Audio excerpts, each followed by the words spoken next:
Bom, eu me coloco aqui, embora apresentado como palestrante, como um humilde espectador de palestras brilhantes, de pessoas brilhantes. Então, Bruno, na verdade, eu estou assim como um segundo moderador aqui, porque, na verdade, eu estou aqui anotando tudo, porque, enfim, são mentes brilhantes tratando de um tema que é tão importante, que é fundamental. Mas, enfim, eu queria marcar alguns pontos que me parecem fundamentais em relação a esse tema. Primeiro de tudo, que me parece que há um grande déficit no que diz respeito à compreensão da importância da Constituição do Brasil aqui na nossa cultura jurídica. O que a gente percebe é que, e isso não falo apenas em relação a governantes, mas muitas vezes falo em relação também aos aplicadores do direito, que muitas vezes o que se vê é uma aplicação da Constituição a partir da lei, e não a aplicação da lei a partir da Constituição. Uma inversão completa de valores e do papel dos diplomas normativos. Acima de tudo está a Constituição Federal. Na verdade, o que se verificou é que, enfim, esse governante, o prefeito, tomou uma decisão com base numa norma infraconstitucional, que é o Estatuto da Criança e do Adolescente, mais precisamente o artigo 78, que fala em revistas, livros com conteúdo impróprio, que possam afetar, enfim, os adolescentes, as crianças, etc., tem que colocar no papel opaco, no plástico, etc. e tal. Como se, na verdade, não existisse um texto maior, mais importante, que prevê um princípio que é, como eu disse aqui, fundamental para a democracia, que é o da liberdade de expressão. Né? Princípio esse que já foi dito, decantado e repetido pelo Supremo Tribunal Federal como um direito preferencial. Aqui o nosso querido Rodrigo Valadão falou sobre isso, a importância da liberdade de expressão, inclusive como condição de possibilidade para os demais direitos fundamentais. Sem a liberdade de expressão, não se pode sequer defender os demais direitos, como a igualdade, por exemplo. Aqueles que colocam nesse embate, muitas vezes ideológico, que se vê entre liberdade e igualdade, né, se colocam do lado da igualdade, né, como se a igualdade fosse o princípio mais importante. É um princípio importante, mas não é um princípio adversário da liberdade. É um princípio que é irmão da liberdade. A gente não tem que escolher entre liberdade e igualdade, mas a gente tem que reconhecer que sem a liberdade sequer se pode defender a igualdade. Daí, para mim, há uma certa primazia que existe em relação à liberdade do ponto de vista lógico, porque sem ela nós não temos nem voz para defender os demais direitos. Daí porque o que eu vejo que é esse déficit democrático, esse déficit constitucional, porque, na verdade, falta talvez essa cultura de primeiro olhar para aquilo que é mais importante, que é a nossa Constituição Federal, e a partir daí começarmos a aplicar os dispositivos infraconstitucionais. E não essa inversão, de a gente buscar a UECA, buscar, enfim, normas infraconstitucionais para ignorar por completo o princípio. Essa é uma primeira observação que eu gostaria de fazer. Uma segunda observação é exatamente a ideia de que existe essa noção de que a moral pode interferir no direito, pode, de alguma forma, direcionar a forma como vamos interpretar o direito. Que é uma noção, para mim, extremamente paternalista. É uma ideia de que nós temos que conviver numa sociedade homogeneizada, pasteurizada, livre, despoluída, inclusive no que diz respeito a ideias que podem, de alguma forma, ser contaminantes, podem ser perigosas. Não, nós temos que conviver numa sociedade em que temos ideias poluídas, ideias ruins, desagradáveis, ofensivas, discurso de ódio. Isso faz parte da sociedade. Isso faz parte da natureza humana. Nós somos diferentes, nós somos plurais, temos preconceitos, estereótipos. E lidemos com isso. Não, o direito não dá conta de tudo. Não dá conta de homogeneizar o discurso, por exemplo. Né? E homogeneizar com base em que critério? Ah, mas um critério moral? Moral de quem? Moral é relativa, moral de cada um. Depende do pensamento de cada um. Eu aqui vou me permitir falar o que eu pensei muito se eu deveria falar ou não. É muito sintomático que esse episódio todo tenha surgido por iniciativa de um governante que é conhecido por ser alguém que professa, de uma forma muito ativa, uma religião. Nada contra a religião. Absolutamente nada contra a religião. Religião faz parte da cultura, faz parte da vida, e a própria Constituição defende a liberdade religiosa e cada um tem o direito de professar a sua religião. Desde que, obviamente, que isso não interfira na vida dos outros. A religião é uma coisa particular. Mas é sintomático que isso tenha partido de uma pessoa que professa a religião de uma forma tão intensa.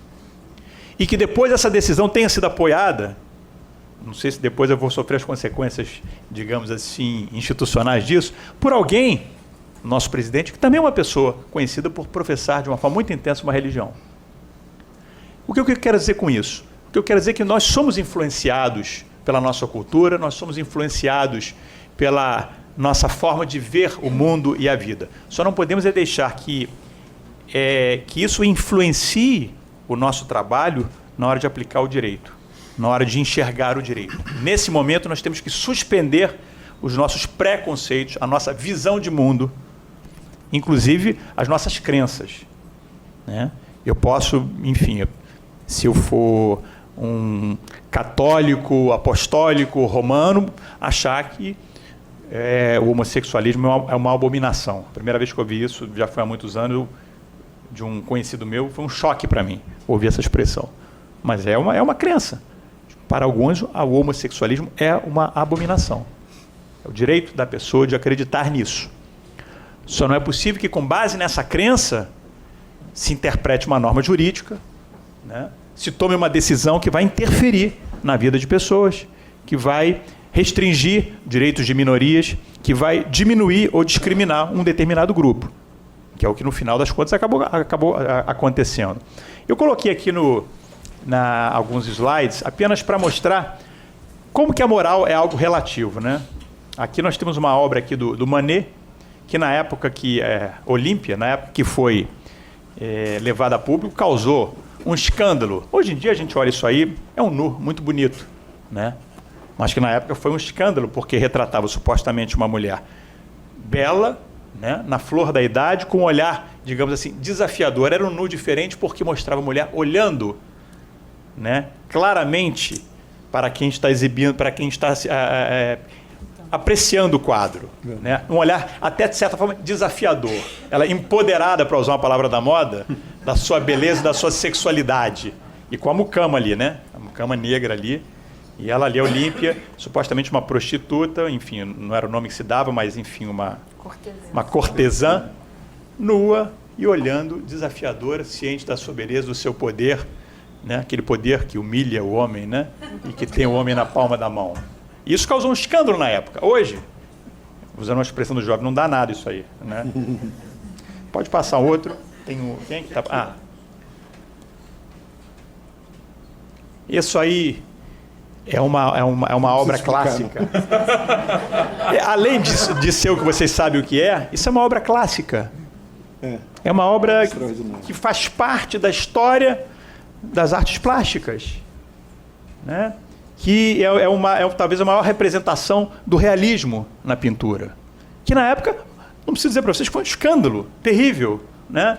Que está ali, está retratado, enfim, no museu, e que realmente é considerado uma obra-prima, né? Eu acho particularmente notável, uma obra de realismo notável, fantástico, e o nome é muito significativo, A Origem do Mundo. E é o nome da obra, porque realmente daí que tudo se origina, né?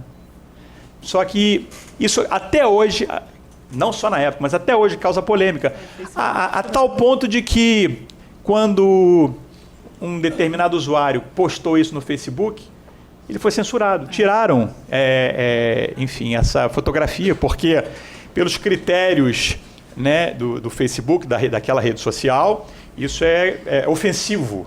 Essa obra de arte, decantada e elogiada como uma representação do realismo, do Courbet, que é um dos meus pintores preferidos, foi considerado uma coisa imoral, obscena, de modo que eu achei interessante colocar essa representação aí, essa calcinha do Facebook, para tentar aplacar um pouquinho, né? Foi o Face que botou isso?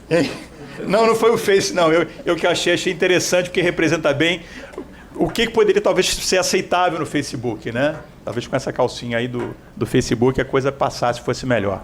Outras obras, como por exemplo, o Jardim das Delícias Terrenas, que também é considerado uma obra-prima clássica, é porque ela tem muitos elementos visuais, mas se vocês forem olhar de perto, isso é uma Sodoma, Gomorra ali, um bacanal daqueles assim que, para quem gosta, histórico, para quem gosta, fica triste de não ter sido convidado, porque tudo está ali descrito.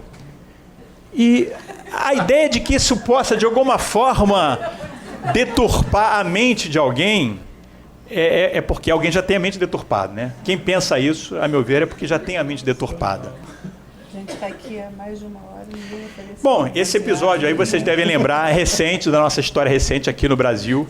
Era uma performance que hoje em dia, enfim, a arte evolui. Hoje já se considera uma forma de arte chamada performance, em que algumas pessoas, enfim, um artista, etc., faz uma representação qualquer, etc. E aí, nessa representação chamada La Bête, que foi levada no MAN, houve uma comoção aqui no Brasil, porque a performance consistia nesse artista nu, em pelo, que ficava imóvel, e havia possibilidade, a permissão para que as pessoas que iriam na mostra pudessem manipular o corpo dele, levantar o braço, a perna, etc., como se fosse um brinquedo, né?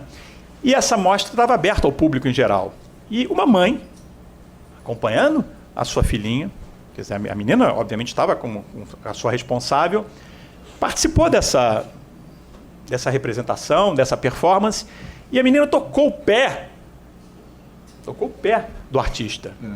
Isso foi o suficiente para falar em pedofilia, em atentado ao pudor, em crime, etc., e causar uma comoção incrível. Essa mesma performance foi depois levada a Paris, né? E lá também não deu nada. O que mostra que nós temos um problema cultural aqui no Brasil. Esse tipo de questão aqui, ainda é uma questão aqui no Brasil. O que mostra como é que tudo é relativo, como é que tudo é subjetivo. E nós não podemos deixar que um princípio como a liberdade de expressão dependa dos humores, do relativismo moral da sociedade ou do subjetivismo de cada governante. Eu não trouxe aqui porque não deu tempo de colocar, mas em 2012 ou 2013, eu estava em Viena, na Áustria, e na ocasião que estava sendo exibida uma mostra, havia uma exibição, Naked Man, que era no Leopold Museum, em que havia várias imagens de homens nus. Que também essa é uma outra questão. O nu feminino não causa tanto problema, tanto estardalhaço, né? A gente vem filmes, vem revistas, etc., mas o nu masculino ainda causa algum problema. Tem algo a mais aí que causa um pouquinho de desconforto nas pessoas. Não sei o que é esse algo a mais no masculino, mas causa. E o fato é que essa mostra trazia... E quando eu vi, eu fiquei um pouquinho espantado, porque havia cartazes nas ruas dessa mostra, Naked Man, e mostrava lá jogadores de futebol em posição de jogo, assim como se estivesse numa barreira para ser batido uma falta, e nus. Nus que significa mostrando a genitália, em tamanho grande. Além de tudo, para humilhar a gente. E na entrada do museu tinha um retrato de um homem, de um rapaz. Fale por mim. Ok. E tinha um retrato imenso, em tamanho gigantesco. Isso eu acabei não botando, eu ia botar porque isso é muito interessante. Mas ele numa posição deitado, você vê que nitidamente era um modelo, um rapaz bonito, etc. Nu, com a genitália de fora. E era muito engraçado, porque as pessoas iam lá e ficavam perto para tirar foto, botando a mão ali, etc. e tal. De certa forma, tornando natural aquilo que é natural, né? Deixa de ser natural na cabeça das pessoas, né? E aí chegamos ao ponto aqui. Ninguém acha desconfortável, por exemplo, você vê ali o super-homem beijando a Mulher Maravilha, né? Ou o Batman beijando a Mulher Gato, mas acha desconfortável porque vê esses dois heróis, né, adolescentes, porque são gays se beijarem. O que diferencia isso do que a gente viu aqui? Né? O que diferencia? diferencia apenas uma mudança de costumes, algo que está se tornando natural, aquilo que o Grandinetti falou, aquilo que já está nas praças, já está na vida, já faz parte do cotidiano, que não tem mais como ser enclausurado, nem colocado, né, para um espaço privado, já está nas ruas. Também me lembro que em 2013, quando eu estava estudando em Nova York, teve a parada gay, e eu fui assistir, e aquilo era uma celebração de alegria, era a celebração do amor, da liberdade.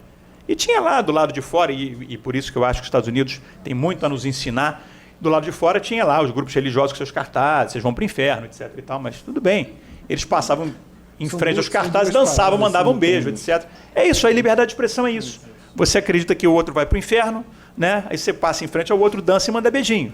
Cada um com a sua liberdade. Você achar que o outro merece ir para o inferno por causa disso, e o outro achar que você é enfim, não está aproveitando a vida como deveria, né? Achando que a vida só pode ser aproveitada num outro mundo, né? Então, na verdade, o que a gente tem que perceber é que liberdade de expressão é um tema sério demais para que possa ficar sujeito a esse tipo de subjetivismo.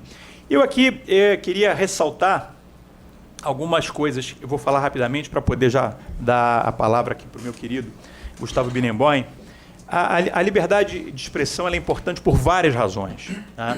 Eu tenho, nos últimos anos, me debruçado sobre esse tema e a gente vê como a liberdade de expressão é um princípio importante. Eu poderia ter colocado no slide, mas eu leio aqui para você. Eu numerei aqui 8 princípios, que eu poderia ter numerado mais, que cada autor vem com um argumento, um fundamento justo filosófico diferente, mas eu diria que esses 8 eles definem bem a importância desse princípio. A liberdade de expressão ela é importante porque, primeiro, que ela possibilita, é o que torna possível a descoberta da verdade. Sem a liberdade de expressão, nós não temos condições de encontrar aquilo que é verdade ou que pode ser verdade, né? Porque se nós nos encerramos nas nossas opiniões, nas nossas crenças, sem permitir que outras opiniões sejam debatidas, discutidas, nós ficaremos ali empacados naquilo que consideramos verdade. Quanto que o mundo evoluiu por conta da liberdade de expressão? Quantas crenças do passado foram substituídas por novas crenças ou por fatos, né, que foram revelados?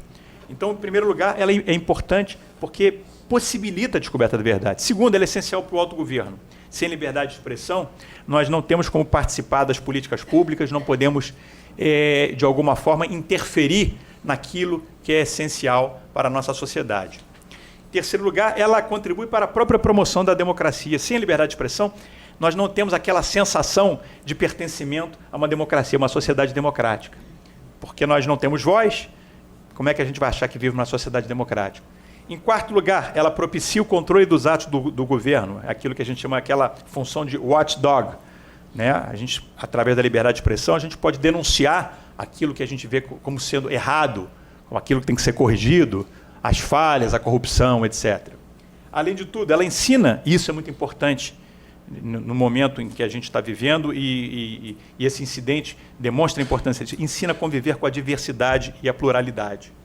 É através do embate de ideias que nós vamos poder trazer uma opinião diferente. Ah, você acha que o homossexualismo é uma abominação? Mas por que que é? Por que que é? Será que é? Será que isso de alguma forma afeta o direito de alguém? Será que a minha forma de amar de alguma forma é perniciosa? E por quê? Será que Deus realmente pensa isso? A democracia e a liberdade de expressão permitem isso, a conviver com a pluralidade, com a diversidade. Ela contribui também para o desenvolvimento social. Tem um autor muito interessante que sustenta que, em vez de esperar que as sociedades se desenvolvam para que nós, então, possamos usufruir alguns direitos fundamentais, como a liberdade, não. Na verdade, esses direitos fundamentais, como a liberdade, são fundamentais para que a sociedade se desenvolva, inclusive economicamente. Porque através de liberdade, em todos os sentidos, que a gente consegue ter uma sociedade mais próspera. E não o contrário. Não vamos esperar a sociedade melhorar para ter os direitos. Vamos ter os direitos para melhorar a sociedade. Ela contribui, ela tende a produzir mais estabilidade e menos violência. Quando a gente tem a possibilidade de falar o que a gente pensa, e aí nesse ponto, é por isso que eu tenho uma posição muito própria, e me parece que a do Rodrigo também, em relação à questão do discurso de ódio, porque eu acho que ela é uma certa válvula de escape. Quando a gente reprime a voz, quando a gente impede que alguém possa falar, soltar o seu ressentimento, a gente tende a potencializar esse ressentimento e transformar aquilo que poderia ser uma voz, um discurso, em uma ação. Em vez de ter o discurso de ódio, a gente vai ter o crime de ódio. Daquele que foi reprimido, que não pôde falar, aquele que não pôde ter voz. E que, ressentido, acaba um dia, como uma panela de pressão, estourando. E, enfim, há toda uma teoria freudiana em relação a isso. E finalmente, que me parece que é fundamental, a par todos esses fundamentos que são, de certa forma, instrumentais, eu acho que a liberdade de expressão é, antes de tudo, fundamental para a autonomia individual, para que a pessoa possa se autodesenvolver como pessoa, para se autorrealizar, porque sem isso você realmente não consegue ser um ser humano completo, sem que você possa expressar a sua arte, sem que você possa expressar o seu ponto de vista, a sua sexualidade, o seu modo de amar, o seu modo de ver o mundo. Você, como ser humano, é um ser incompleto. Daí porque é muito importante que a gente discuta e continue a discutir a liberdade de expressão. Muito obrigado.